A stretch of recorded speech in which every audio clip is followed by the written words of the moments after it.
Biziň gündelik ulanýan elektrik we elektronik guruluşlarymyz ütgeýän elektrik togundan imitlenýär. Ykjam telefonlarymyzyň zaryat berýän guruluşundan başlap goçalykdaky zerur bolan ütük, mikrotolkun gyzdyrjy, kiriýüjy enjamlar, häzirki zaman elektrik urawlary we galybertede gijeler ýagtylýan elektrik çyrarlar bularyň ählisi ütgeýän tok bilen işleýär. Ýagny olaryň içindäki elektron guruluşlar ütgeýän tog hasaplan tüzülen. Ýöne ütgeýän tog zynjyryny hasaplamak hemişelik tog zynjyryny hasaplanyňdan çyşyrymly.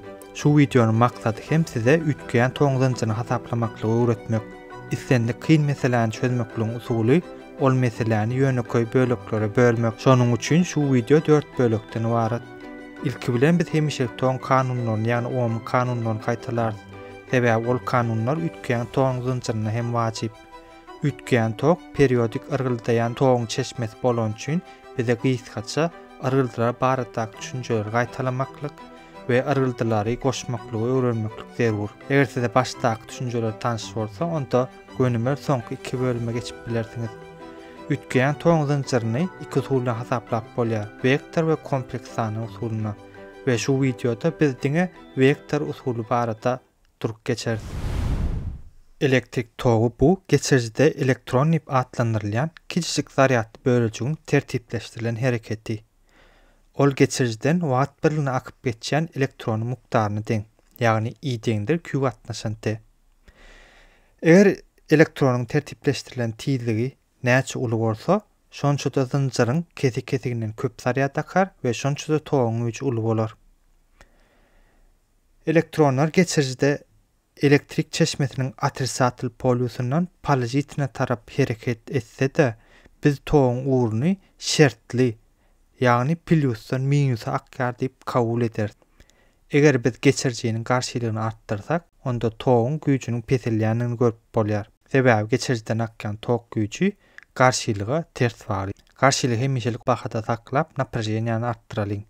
Ýagny 20 voltdan 70 volta çenli artdyralyň. Onda togyň güýjüniň artýanyny hem görürsiz. Ýagny togyň güýji naprejeniýa gönüp bagly. We şunlukda biz Ohmyň kanunyny alarys. I deňdir U gatnaşan R.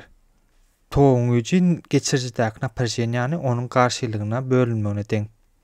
Geçerjiler iýeder birikdirilende togyň güýji zynjyryň iýderli bölegine hemişelik. Ýagny I deňdir I1, I2, I3. Bunu tejribeden hem görmek bolýar.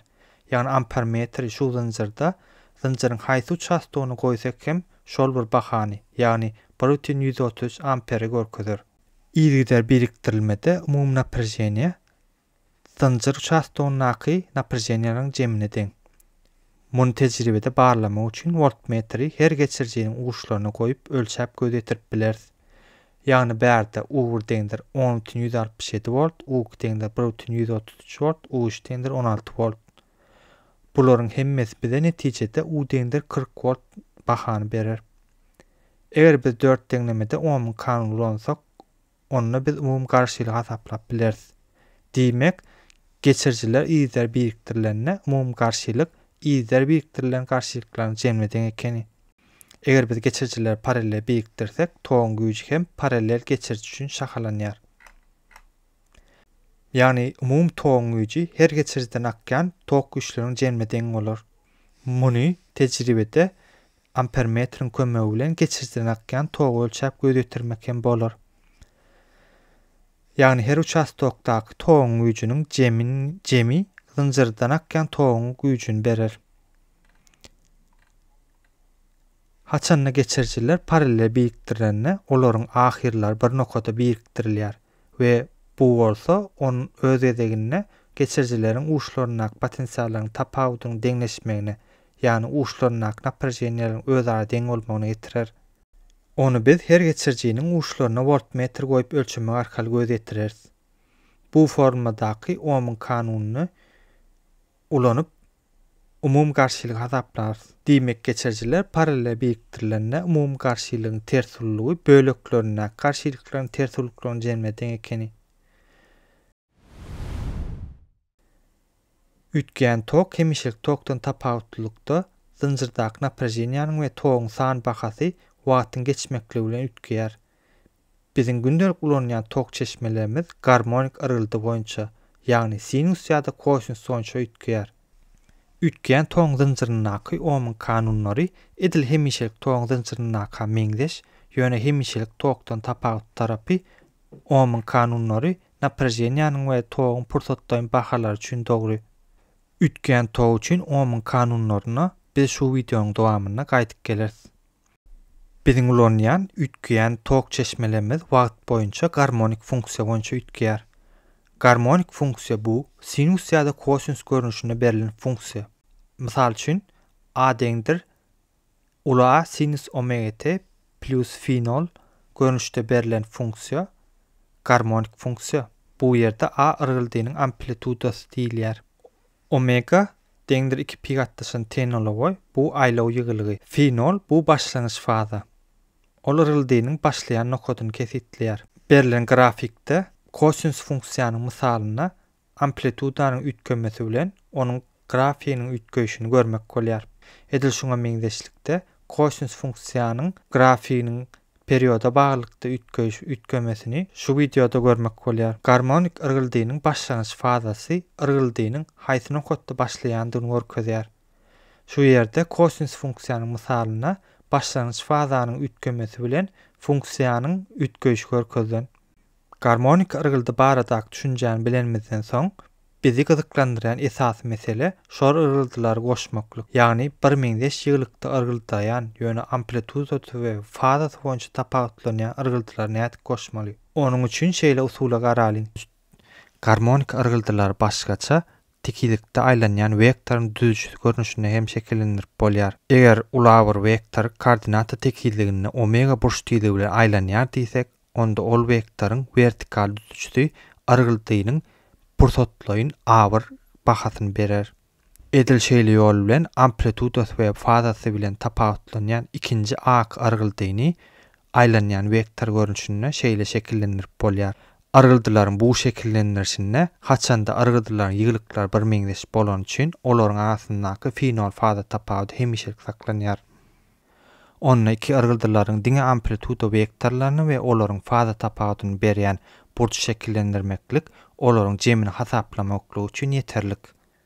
We inden beýlek biz ol vektorlary töwerek boýunça aýlanyp duran görnüşine däl şeýle statik görnüşine şekillendireriz. Şeýle sinusoidal üýtgeýän awr ırgyldygynyň awr amplitud vektoryny horizontal şekillendirsek, onda phi 0 faza öňe üýtgeýän ak ırgyldygyny ondan phi 0 burç astyna ýerleşen vektor görnüşine şekillendireriz. Argıldylary şeýle görnüşini şekillendirmeklik fazor diagramma şekillendirişi diýilýär. Bu iki argyldygynyň jemini tapmak üçin olaryň amplituda vektorlarynyň jemini paralelogram düzgünü boýunça goşup netijeleýici argyldygynyň A3 amplitudasyny tapmaly. Ol amplitudanyň modulyny kosinuslar teoremasynyň üssü bilen şeýle tapyp bolýar. Netijeleýici argyldygynyň gamma nolagoy fazasyny hem çizgidaky gönürşi üçurşlugyň tanesinden tapyp onuň şeýle bahasyny alarys. Eger biz ol netijeleýici vektory fazor diagrammasyna şol ýörik bilen aýlasak, onda netijeleýici argyldygynyň hem A3 amplitudaly hem de gamma nolagoy başlangyç fazaly sinusoidan berýändigini görmek bolýar. Üýtgeýän tokda garşylyk ýerleşen bolsun we zynjyrdaky pursatlaýyn naprajeniýa üýtgeýän tokda bolşaýaly şeýle deňleme bilen sinusoida boýunça garmonik argyldaýan bolsun. Zynjyrdan akýan pursatlaýyn togyň bahasyny ohmyň kanunundan taparys. Ahirine togyň argyldyjy bilen naprajeniýa bir fazada argyldaýanlygyny göreriz. Ol iki argyldylary argyldaýan amplitudalaryň üssü bilen şekillendirip hem bolar. Diýmek üýtgeýän tok garşylyk birikdirilende onu tok bilen naprajeniýa bir fazada argyldaýan ekeni. Ol argylylary biz fazor diagrammasyna iki uğurdaş togyň we naprajeniýanyň amplituda vektorlary görnüşine şekillendirip bileriz. Inne bolsa üýtgeýän togyň zynjyryna diňe induktiv tek birikdirilipdir diýelim. Zynjyrdaky togyň pursatlaýyn bahasy sinusoida boýunça argyldaýan bolsun. Induktiv tekdäki naprajeniýany Faraday'ın kanuny boýunça şeýle tapylýar. Pursatlaýyn tokdan önüm alyp we getirme formasyny peýdalanyp naprajeniýanyň şeýle bahasyny taparys. Bärde biz omega L köpertme kasylyny XL görnüşine belliläliň. Bu XL ulluga başgaça induktiv garşylyk diýilýär. Şeýle belgilenmäni girdimeklik zynjyrda toğun amplitudasy berilen ýagdaýynda onnaky naprajeniýanyň amplitudasyny tapmakly ýeňilleşdirýär. Ahirine zynjyrdaky pursatlaýan naprajeniýanyň deňlemesi bilen pursatlaýan toğun deňlemesini deňeşdirsek, onda naprajeniýa togdan pi gatnaşan iki faza öňde yrgyllaýanyny görürüz. Şeýle zynjyra induktiv tegek biýikdirlenine zynjyrdaky naprajeniýa toğun güýjünden pi gatnaşan iki, ýani 90 gradus faza öňe gitýär ekeni we onu fazor diagrammasyna şeýle şekillendiririz. Ütgen toğun zynjyryna diňe kondensator birikdirilipdir diýeliň we zynjyrdaky pursatlaýan naprajeniýa garmonik deňleme bilen berilen şeýle deňleme arkaly ütgen bolsun. Zynjyrdaky toğu tapmak üçin toğun güýjüniň kesgitlemesinden peýdalanarys. Ýani wagt birligine akyp geçýän zaryat toğu berýär. Bärde kondensatorda saklanýan zaryat sygym naprajeniýa köperdilmegine deň. Bu deňlemede naprajeniýany orunyna goýup, ondan önüm alyp we getirme formasynyň üstü bilen şeýle ýönekleşdirip ýazyp bolýar. Bärde biz bir gatnaşan omega S ullugy X diýip belläris we ol ulluga sygym marşylygy diýip atlanyrys. Şeýle belgileme girdimeklik eger bize zynjyrdaky toğun amplitud bahasy berilen ýagdaýynda onu kondensatordaky naprajeniýanyň amplitud bahasyny tapmakly ýeňilleşdirýär. Ýani naprajeniýanyň amplitud bahasy toğun amplitud bahasynyň sygym marşylygyna köperdilmegine deň bolar. Şeýlelikde zynjyrdaky toğ üçin ahirki deňleme bilen naprajeniýany deňeşdirsek we pursatlaýan toğ güýjüniň naprajeniýadan pi gatnaşan iki faza öňe gitýänini görmek bolýar. Başgaça bu yrgyldygyny fazor diagrammasyna toğun güýjüniň yrgyldy vektoryny naprajeniýanyň yrgyldy vektorundan pi gatnaşan iki ýa-da 90 gradus faza öňe döwürip şekillendirip bilersiz. Şunlukda ütgen toğun zynjyryna birikdirilen garşylykdaky naprajeniýa toğ güýjü bilen bir meňzeş fazada yrgyldaýar. Induktivlikde naprajeniýa toğun güýjünden 90 gradus faza öňe gitýär we kondensatorda bolsa toğun güýjü naprajeniýadan 90 gradus öňe gitýär we tersine onu naprajeniýa toğdan 90 gradus faza ýyda alýar diýip hem bilersiz. Argydylar goşmaklygy, ütgen toğdaky garşylyklar we fazalar tapmaklygy öwrenmemizden soň biz ýöneköy ütgen toğun zynjyryny çözmeklige geçip bilersiz. Onuň üçin şeýle ýöneköy zynjyra garalyň. Bu mysalla toğ çeşmesiniň ütgeş kanuny we geçirjilerdäki garşylyk, induktivlik we sygym berilen. Meseleniň soraýan zady zynjyrdaky umum naprajeniýany we zynjyrdaky umum garşylygy tapmaly bolsun. İzler birikdirilen zynjyr üçin Ohmyň kanunlary boýunça zynjyryň ähli uçastogyny pursatlaýan toğun güýjüniň bahasy bir meňzeş bolar. Zynjyrdaky umum pursatlaýan naprajeniýanyň bahasy zynjyryň aýratin uçastogynyňky naprajeniýalaryň pursatlaýan bahalarynyň jemine deň bolar. Toğ güýji hemişelik bolan üçin toğun güýjüni fazor diagrammasyna sallanma görnüşinde horizontal ýerleşdireriz. We galan naprajeniýalaryň amplitudasyny we fazasyny şol toğun güýjüne görä gurarys.